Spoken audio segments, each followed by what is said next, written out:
What you saying, ladies and gents? It is your boy Bucket Sam, and we are back again today for another video. Today's video, I'm doing a Man United versus Liverpool combined 11. Obviously, the two sides are facing it out at 4:30 on Sunday. So I thought, you know what? Let's have a look at these two sides. Who have got the better squad? What players will make this team? But before we get into it, I'm going to give you a few seconds whilst I sip this water to quickly like and subscribe. That's enough time. Let's get right into it. Let's roll that intro.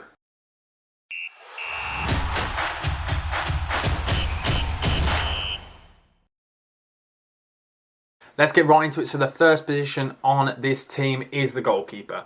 And yes, I think this year, if you'd asked me this question last year, I think it'd have been so easy. This year, it's not as easy. Obviously, David De Gea's had a pretty good season. Yes, he saved his first penalty for God knows how long. I think it was 4 years since he saved the last penalty. But I still do think Alisson Becker is just unrivaled. I think he's the best Premier League goalkeeper right this very moment. 86% passing accuracy. And he's a goalkeeper. 97% in his own half. That is genuinely the highest in the league. Absolutely unreal. Played every single minute of Liverpool's season so far. And that's why they've got off to such a brilliant start. Unbeaten in the league. Averaging around 2.5 saves per game with a 71% saving accuracy. This guy is unreal, and I think that's the easiest one of this video. Not even a discussion. Alisson in goal. Now to the right back position, and a lot of people slag this guy off. In previous years and previous seasons, I was never convinced by him, and I thought defensively this guy wasn't brilliant. But I think Trent absolutely trumps Aaron Wan-Bissaka. Aaron Wan-Bissaka, yes, he's very good defensively, but going forward, he's not great, is he? Let's be honest. Whereas Alexander-Arnold, his defensive work this season has improved. Obviously, it does need to still improve further, but I think right now he's potentially the best right back in the world. This guy is insane. 2 assists already this season, created 4 big chances. That's unreal. This guy is a right back. You forget it so many times. He's brilliant from dead ball situations. He's brilliant with the ball at his feet. We've seen him playing centre mid for England because he's that good on the ball. And the way he drives down that wing is unreal, and that combination he has with Mo Salah down that right hand side is why Liverpool are unbeaten this season. I think if there's one guy you should watch out for in the game against Man United, it'll be him moving down that right hand side, and attacking against Luke Shaw. I'll tell you now, this guy will get an assist in this game. The discussion of the two centre backs, and I think this is where people may get a bit annoyed at me, because I think one has to be Van Dyke. Van Dyke is unrivaled, probably one of the best centre backs in this late era to have even graced the league. And the way he plays is unreal. He reads the game beautifully. He's fast, he's strong, he's good in the air, and the diagonal balls he plays are just unrivaled in the league. I really like him. So comfortable on the ball. He makes a few errors every now and then, and the reason why people love to meme him and stuff, because he makes so little errors. When people do, they just blow it out of proportion. Honestly, this guy is a machine. I really like him, so I think he has to be one of the two centre-backs. The other one for me is Harry Maguire. I think Harry Maguire's progressed so much in years gone, and I think the reason why he's made this is because I still don't think Varane is up to standard in this league, and I said it before, I think he'd struggle with the speed of the game, and we've seen that already. He's struggling with the intensity, hence the injury. I don't think he's as good as people made out, and I got a lot of hate for that, and finally people are starting to see it. And then Matip, I think he's good, but I don't think he's on Maguire's level, because I think Maguire's a good leader and he drives the ball very well, and he loves getting a goal every now and then. So my two centre-backs, Van Dijk and Harry Maguire. Now to the left-back position. Again, this is a bit more controversial. Luke Shaw is a very good left-back. I thought he was very good in the Euros and he had a pretty good season last year, but I think I really struggled to put him in this side, purely down to the fact that Manchester United now are without a clean sheet in 19 games. So I really struggled to put the defenders in there. Obviously, Maguire made the team, but Luke Shaw, I like him, but I still think he's got another level that he can reach. He could just, do you know what I mean? I feel like he's just not quite there, and he plays so full on and so high up the pitch. He does get found out defensively, and we've seen it in recent weeks, especially in the Atalanta game. You see him get found out quite often. Whereas Andy Robertson, the Scottish international for me, is unreal. This guy is a machine. The energy he puts into every game, the pace down the line, backwards and forwards, constantly putting crosses in, and he loves a tackle. That's the thing I really like about him, his tenacity. He loves to tackle. He's defensively so good, because I think Alexander-Arnold's a better fullback going forward, whereas Andy Robertson, I believe, is a more well-rounded defender. He can do both, and that's why I really like him. I think he has to make the side this season. And yes, did have a bit of an injury, but I tell you now, the way he's been coming back, he is going to light up the league again this season, because we need to remember him and Alexander-Arnold for so long have been getting 5+ goals and 5+ assists for fullbacks. It's just become the normal. We need to remember how good this player is. So that is now the back four done. We've got Andy Robertson left back, Van Dyke and Maguire in centre backs, and right back Alexander-Arnold with Alisson in goal.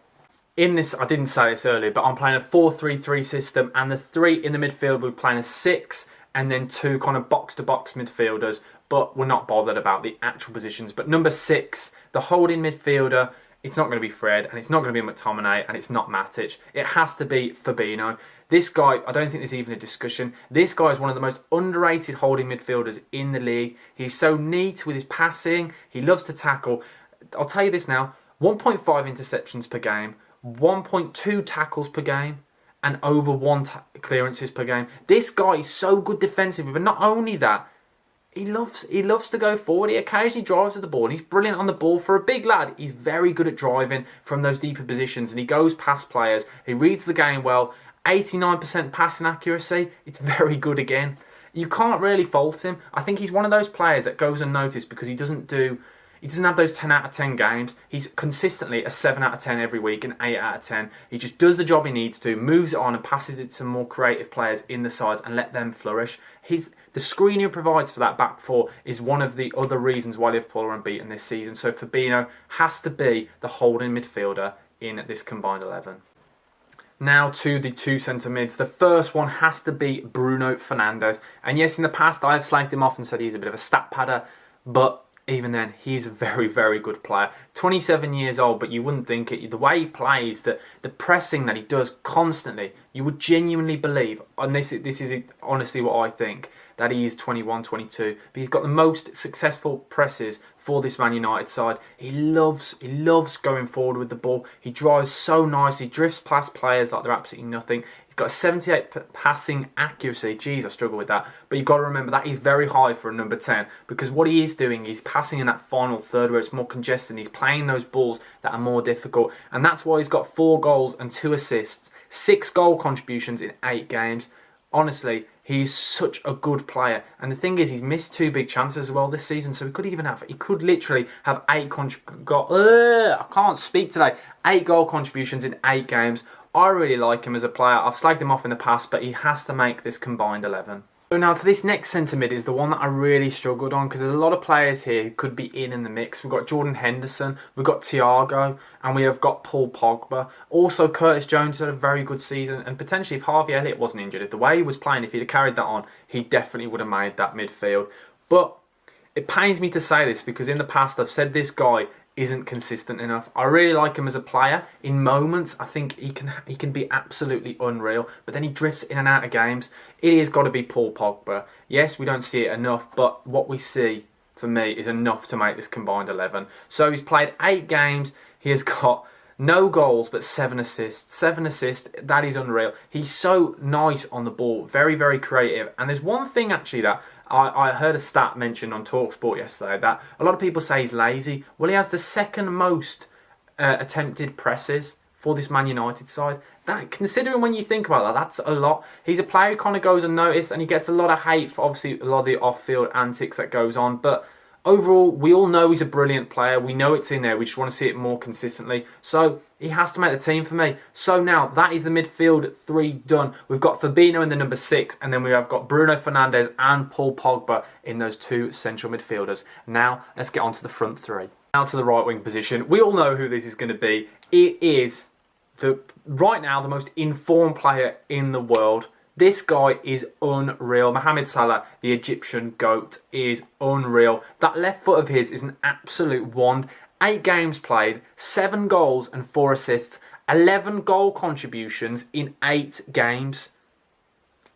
He's scored in 9 consecutive games in all competitions. This guy is genuinely unreal. He's created 6 big chances and he's missed 4 big chances. So he's finishing, and his finishing for the rest of the team could be better, and he could be doing...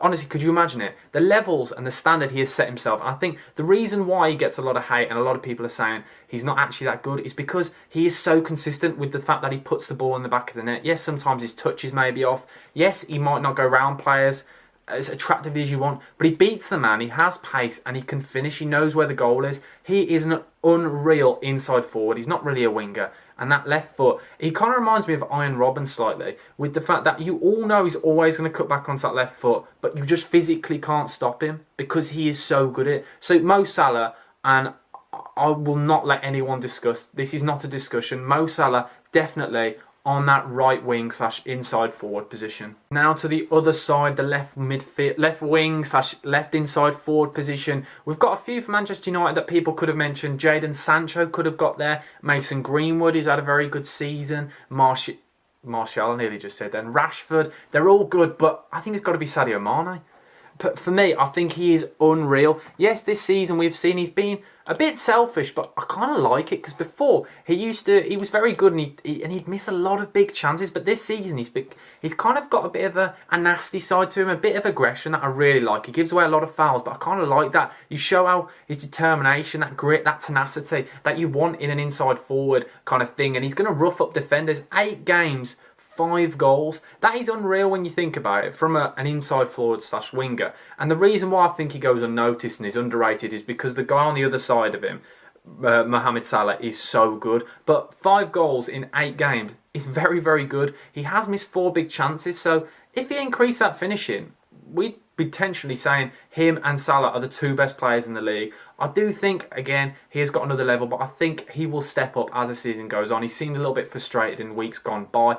But him against Aaron Wan-Bissaka will be an interesting battle on Sunday. But Sadio Mane has to make this team. Now to the final position, it is the striker. Yes, Cavani's good, Firmino's good, but it's got to be Cristiano Ronaldo. I don't think it's really a discussion. 5 games and 3 goals. But it's what it does is he scores in those big moments. He lifts the team. You can see it. Yes, a lot of people say, is he really suited to the system? He's probably not, but this is a combined 11. And I think he's the best striker in this team, one of the best strikers in the league. His finishing is unreal, and a lot of people say he's a tap-in merchant, but what I believe really is he's always in the right position. He knows exactly where the ball is going to land. His reading of the game is unreal, and the fact that he's 36 years old and he's still playing at the standard he is, you've got to respect it, haven't you? Let's be honest. He has to make this team. So that is the combined 11 now finished, guys. We've got Alisson in goal. Right back, we've got Trent Alexander-Arnold. 2 centre-backs, we've got Van Dyke, Maguire, Robertson at left back. The 3 midfielders, we've got Fabinho in the number 6, Bruno Fernandez and Pogba as the 2 centre-mids. Then we have Mohamed Salah on the right, Sadio Mane on the left, and then up top, Cristiano Ronaldo.